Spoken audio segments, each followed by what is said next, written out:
Hey everyone, in this video I'm going to teach you how to make a polymer clay pumpkin charm. It has an eye pin at the top, so you can add it to a necklace, earrings, as a cell phone charm, and I painted on the face with acrylic paint. So what you'll need for this project is some polymer clay, which is an oven baked clay, and I like to use Sculpey 3. I'm going to be using orange and green. I just got some clay on sale at Joann Fabrics for $1.14 a block. Usually you can get them at Michael's on sale for $1, but their sales don't happen like all too often, so that's why I gave in and bought some for $1.14, yeah.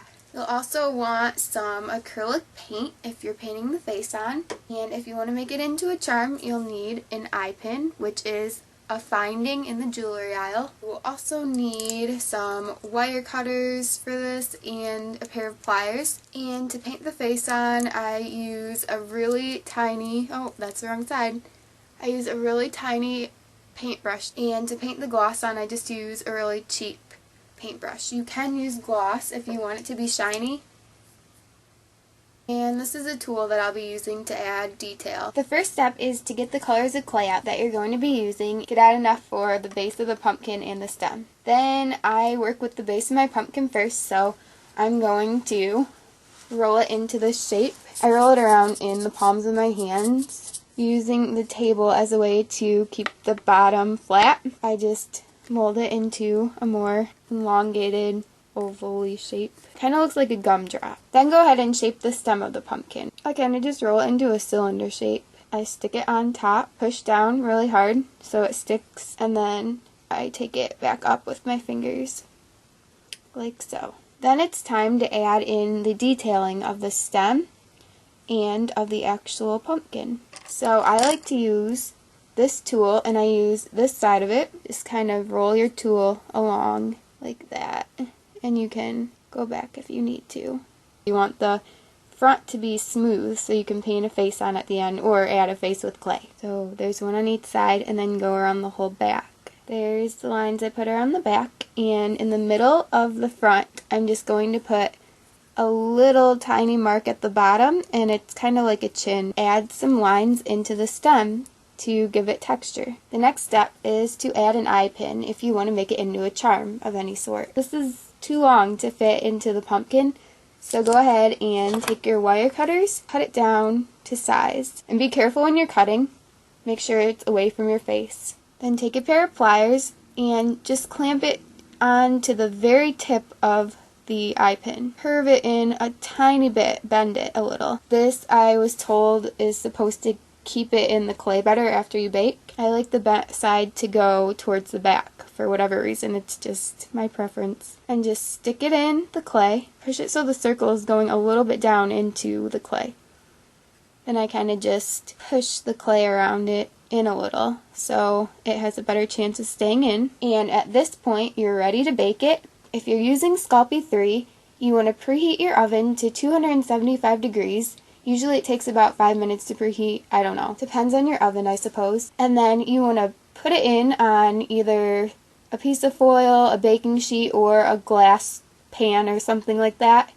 And you're going to bake it for 15 minutes. Then, once you let it cool, you can start adding your face on. I hear that you're allowed to paint on a face before you bake it if you're only using a little bit of paint, but I just wait until afterwards. It's also okay to add a face on with clay. For instance, with this owl, the black and the white of the eyes are both done with Sculpey clay. Alright, now this is one that I already baked. I have 3 that were already baked, so I'm going to show you how to paint the face on this.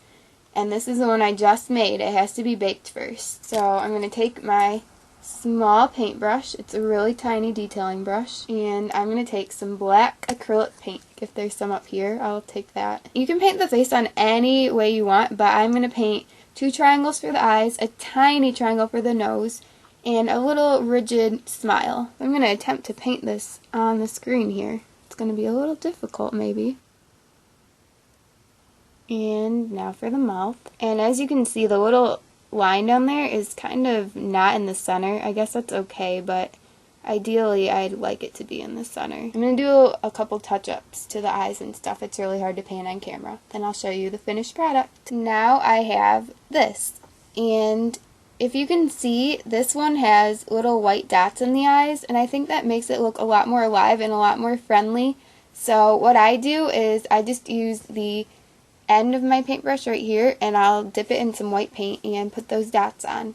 This will make it easier for you because you'll only have to use one paintbrush and wash one paintbrush after you're done. Dab it on there really, really softly to get a tiny dot. Okay, this one kind of got outside of the eye a little, but I think that looks really cute too. So I don't know which one I like better anymore. And then after the paint dries, if you want this to have a glossy finish, get some Sculpey gloss glaze and paint that on with a different paintbrush. I have a video on how to add these to a charm necklace. I will put the link in the down bar. And happy Halloween, guys! Thank you guys so much for watching. If you have any comments, leave them below.